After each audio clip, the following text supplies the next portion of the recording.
Hi friends, ಎಲ್ಲರಿಗೂ ನಮಸ್ಕಾರ. ಮತ್ತೊಮ್ಮೆ ನಿಮ್ಮ ರವಿ ಫೈರ್ ಬ್ರ್ಯಾಂಡ್ ಯೂಟ್ಯೂಬ್ ಚಾನಲ್ಗೆ ಸ್ವಾಗತ. ಈಗಾಗಲೇ ತುಂಬ ಜನ PM ವಿಶ್ವಕರ್ಮ ಯೋಜನೆಗೆ ಅರ್ಜಿಯನ್ನು ಸಲ್ಲಿಸಿದ್ದೀರಾ. ಅದರಲ್ಲಿ ಕೆಲವರಿಗೆ ಟ್ರೈನಿಂಗ್ಗೆ ಕಾಲ್ ಬಂದಿದೆ, ಟ್ರೈನಿಂಗನ್ನು ಸಹ ಕಂಪ್ಲೀಟ್ ಬಂದಿದ್ದೀರಾ.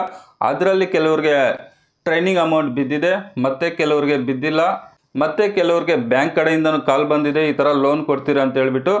ಸೊ ಈ ಒಂದು ವಿಡಿಯೋದಲ್ಲಿ ನಿಮ್ಮ ಅಪ್ಲಿಕೇಶನ್ ಏನಾದರೂ ಗ್ರಾಮ ಪಂಚಾಯತಿ ಲಾಗಿನಲ್ಲಿ ಪೆಂಡಿಂಗ್ ಅಂತ ಇದ್ರೆ, ಅಥವಾ ನಗರಸಭೆ ಅಥವಾ ಪುರಸಭೆಯಲ್ಲಿ ವಾಸ ಮಾಡುವಂಥವರ application review pending by ULB ಅಂತ ಇದ್ರೆ ಏನು ಮಾಡಬೇಕು ಅನ್ನೋದನ್ನು ನಾನು ನಿಮಗೆ ತಿಳಿಸ್ತೀನಿ.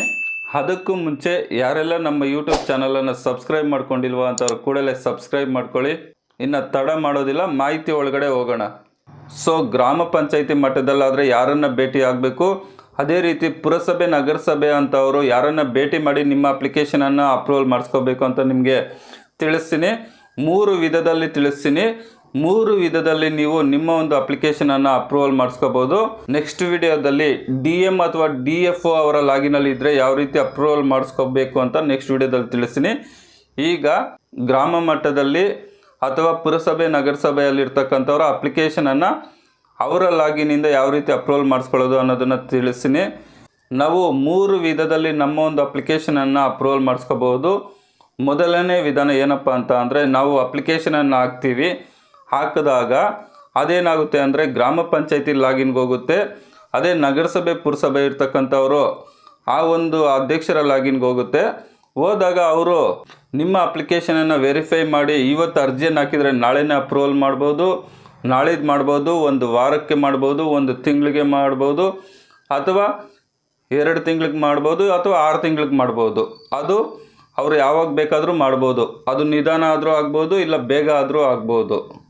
ಸೊ ನಾನು ಎಲ್ಲೂ ಹೋಗೋದಿಲ್ಲ, ಅಪ್ಲಿಕೇಶನ್ ಆಗಿಬಿಟ್ಟು ತಾನಾಗೆ ಅಪ್ರೂವಲ್ ಆಗಲಿ, ತಾನಾಗೆ ಕಾಲ್ ಬರಲಿ ಅಂತ ಕಾಯ್ಕೊಂಡಿರೋ ಅಂಥವ್ರು ಎಲ್ಲೂ ಹೋಗೋ ಅಷ್ಟಿಲ್ಲ.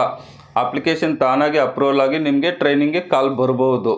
ಅಥವಾ 90% ನಿಮ್ಮ ಅಪ್ಲಿಕೇಶನ್ ರಿಜೆಕ್ಟ್ ಆಗೋದಿಲ್ಲ. ಇನ್ನು 10% ಏನಾದರೂ ರಿಜೆಕ್ಟ್ ಆದರೆ ಮತ್ತೆ ನೀವು ಅದನ್ನು ಅಪ್ಲೈ ಮಾಡ್ಕೋಬೇಕಾಗುತ್ತೆ. ಯಾವ ರೀತಿ ಅಂತ ಹೇಳ್ಬಿಟ್ಟು ನಾನು ವಿಡಿಯೋ ಎಂಡಲ್ಲಿ ಕೊಡ್ತೀನಿ.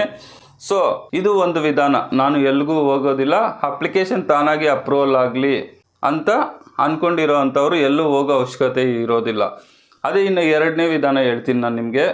ನೀವು ಅಪ್ಲಿಕೇಶನನ್ನು ಹಾಕ್ತೀರಾ, ನೀವು ನಿಮ್ಮ ಹತ್ತಿರದ CSC ಸೆಂಟರ್ ಅಥವಾ ಗ್ರಾಮನ್ ಬೆಂಗಳೂರು ಒಂದು ಸೆಂಟರ್ಗೆ ಹೋಗ್ಬಿಟ್ಟು ಅಪ್ಲಿಕೇಶನನ್ನು ಹಾಕ್ತೀರಾ. ಅಪ್ಲಿಕೇಶನ್ ಹಾಕಿದ ತಕ್ಷಣ ಏನಾಗುತ್ತೆ ಅಂತ ಅಂದರೆ, ಅದು ಗ್ರಾಮ ಮಟ್ಟದಲ್ಲಾದರೆ ಗ್ರಾಮ ಪಂಚಾಯತಿ ಅಧ್ಯಕ್ಷರ ಲಾಗಿನ್ಗೆ ಹೋಗುತ್ತೆ. ಅಥವಾ ನಗರಸಭೆ ಪುರಸಭೆಯಲ್ಲಿ ವಾಸ ಮಾಡುವಂಥವರು ಅರ್ಜಿಯನ್ನು ಹಾಕಿದ್ರೆ ಆ ಒಂದು ಪುರಸಭೆ ಅಥವಾ ನಗರಸಭೆಯ ಅಧ್ಯಕ್ಷರ ಲಾಗಿನ್ಗೆ ಹೋಗುತ್ತೆ. ನೀವು ಏನು ಮಾಡಬೇಕು ಅಂತ ಅಂದರೆ, ನಿಮಗೆ ಅರ್ಜಿ ಹಾಕಿದಾಗ ಒಂದು ಅಕ್ನಾಲಜ್ಮೆಂಟನ್ನು ಕೊಟ್ಟಿರ್ತಾರೆ, ಅದು ಮತ್ತು ಆಧಾರ್ ಕಾರ್ಡನ್ನು ಎತ್ಕೊಂಡು ಹೋಗ್ಬಿಟ್ಟು ನಿಮ್ಮ ಗ್ರಾಮ ಪಂಚಾಯತಿ ಅಧ್ಯಕ್ಷರನ್ನು ಭೇಟಿ ಮಾಡಿಬಿಟ್ಟು, ನೀವು ಈ ರೀತಿ ನಾನು ಇಂಥ ಯೋಜನೆಗೆ ಅಪ್ಲಿಕೇಶನನ್ನು ಹಾಕಿದ್ದೀನಿ, ಅಪ್ರೂವಲ್ ಮಾಡಿ ಅಂತ ನೀವು ಹೇಳಿದಾಗ ಅಲ್ಲಿ ಏನು ಮಾಡ್ತಾರೆ ಅಂದರೆ, ಗ್ರಾಮ ಪಂಚಾಯತಿ ಆಗಿರ್ಬೋದು ಅಥವಾ ಪುರಸಭೆ ನಗರಸಭೆ ಆಗಿರ್ಬೋದು, ಅಲ್ಲೊಬ್ಬರು ಕಂಪ್ಯೂಟರ್ ಆಪ್ರೇಟರ್ ಇರ್ತಾರೆ. ನಿಮ್ಮ ಹೆಸರು ಡೀಟೇಲ್ ಎಲ್ಲ ಅವರ ಲಾಗಿನ್ಗೆ ಹೋಗಿರುತ್ತೆ. ಅವರು ಆ ಹೆಸರನ್ನು ಚೆಕ್ ಮಾಡಿಬಿಟ್ಟು ಅಪ್ರೂವಲ್ ಮಾಡ್ತಾರೆ. ಅದೇ ರೀತಿಯಾಗಿ ನಗರಸಭೆ ಪುರಸಭೆಯಲ್ಲಿ ವಾಸ ಮಾಡುವಂಥವರು ನೀವು ನಿಮ್ಮ ಅಧ್ಯಕ್ಷರನ್ನು ಭೇಟಿ ಮಾಡಿಬಿಟ್ಟು ನಿಮ್ಮ ಅಪ್ಲಿಕೇಶನನ್ನು ಅಪ್ರೂವಲ್ ಮಾಡಿಸ್ಕೋಬೋದು. ಸೊ ಇದು 2ನೇ ವಿಧಾನ ಕಂಪ್ಲೀಟ್ ಆಯಿತು. ಇನ್ನು 3ನೇ ವಿಧಾನ ಏನಪ್ಪ ಅಂತ ಅಂದರೆ, ತುಂಬ ಗ್ರಾಮ ಪಂಚಾಯಿತಿಗಳಲ್ಲಿ ಅಥವಾ ಪುರಸಭೆ ನಗರಸಭೆಗಳಲ್ಲಿ ಅವ್ರಿಗೆ ಐಡಿಯನ್ನೇ ಕ್ರಿಯೇಟ್ ಮಾಡಿಕೊಟ್ಟಿರೋದಿಲ್ಲ. ಸೊ ID ಕ್ರಿಯೇಟ್ ಮಾಡಿಲ್ಲ ಅಂದರೆ ಅವರು ಅಪ್ರೂವಲ್ ಮಾಡೋದಕ್ಕೆ ಆಗೋದಿಲ್ಲ. ಹಾಗಾಗಿ ನೀವೇನು ಮಾಡಬೇಕು ಅಂತ ಅಂದರೆ, ನಿಮ್ಮ ಗ್ರಾಮ ಪಂಚಾಯಿತಿ ಅಧ್ಯಕ್ಷರನ್ನು ನೀವು ಎಲ್ಲಿ ಅರ್ಜಿಯನ್ನು ಹಾಕಿರ್ತೀರ ಆ ಒಂದು ಸೈಬರ್ ಸೆಂಟರ್ಗೆ ಕರ್ಕೊಬಂದು ನೀವೇನು ಮಾಡಬೇಕು ಅಂತಂದರೆ, ಅವರು ಸೈಬರ್ ಸೆಂಟರ್ ಅವ್ರಿಗೆ ಹೇಳಿದ್ರೆ, ಈ ಥರ ನಮ್ಮ ಗ್ರಾಮ ಪಂಚಾಯತಿ ಅಧ್ಯಕ್ಷರಿಗೆ ವಿಶ್ವಕರ್ಮ ಅಪ್ರೂವಲ್ ಮಾಡುವಂತಹ ID ಮತ್ತು ಪಾಸ್ವರ್ಡನ್ನು ಕ್ರಿಯೇಟ್ ಮಾಡಿಕೊಡಿ ಅಂತ ಅಂದರೆ, ಅವ್ರೇನು ಮಾಡ್ತಾರೆ ಅಂದರೆ, ಆ ಅಧ್ಯಕ್ಷರ ಆಧಾರ್ ಕಾರ್ಡು ಮತ್ತು ಮೊಬೈಲ್ ನಂಬರನ್ನು ಇಸ್ಕೊಂಡು ಅವರು ಯೂಸರ್ ID ಪಾಸ್ವರ್ಡನ್ನು ಕ್ರಿಯೇಟ್ ಮಾಡಿಕೊಡ್ತಾರೆ. ಆ ಯೂಸರ್ ID ಪಾಸ್ವರ್ಡ್ಗೆ ಏನಾಗುತ್ತೆ ಅಂದರೆ, ನಿಮ್ಮ ಗ್ರಾಮ ಪಂಚಾಯತಿಯಿಂದ ಎಷ್ಟು ಅರ್ಜಿಗಳು ಹೋಗುತ್ತೆ ಅವೆಲ್ಲ ಗ್ರಾಮ ಪಂಚಾಯತಿ ಅಧ್ಯಕ್ಷರಿಗೆ ಲಾಗಿನ್ಗೆ ಹೋಗುತ್ತೆ. ಯಾರ್ದೆಲ್ಲ ಅಪ್ರೂವಲ್ ಮಾಡ್ತಾರೆ ಅಂಥವ್ರ ಅರ್ಜಿಗಳು ನೆಕ್ಸ್ಟ್ ಸ್ಟೆಪ್ಗೆ ಹೋಗುತ್ತೆ. ಸೊ ಈ ಥರ 3 ವಿಧದಲ್ಲಿ ನಾವು ಗ್ರಾಮ ಪಂಚಾಯಿತಿಯಿಂದ ಅರ್ಜಿಯನ್ನು ಅಪ್ರೂವಲ್ ಮಾಡಿಸ್ಕೋಬೋದು. ಸೊ ಅದಾದಮೇಲೆ DM ಅಂತ ಹೇಳ್ಬಿಟ್ಟು ಅವರು ಅಪ್ರೂವಲ್ ಮಾಡಬೇಕು. ನಂತರ DFO ಅಂತ ಇರ್ತಾರೆ, ಅವರು ಅಪ್ರೂವಲ್ ಮಾಡಬೇಕು. ನೆಕ್ಸ್ಟ್ ವಿಡಿಯೋದಲ್ಲಿ ಅವರನ್ನು ಭೇಟಿ ಮಾಡೋದು ಹೇಗೆ ನಾವು ಅಪ್ರೂವಲ್ ಮಾಡಿಸ್ಕೋಬೇಕು ಅಂತ ಹೇಳ್ಬಿಟ್ಟು ತಿಳಿಸ್ತೀನಿ. ಸೊ ಇನ್ನೊಂದು ಮಾಹಿತಿ ಏನಂತ ಅಂದರೆ, ನಾನು ನಮ್ಮ ಗ್ರಾಮದವರ ಒಂದು ಅಪ್ಲಿಕೇಶನನ್ನು ಹಾಕಿದ್ದೆ.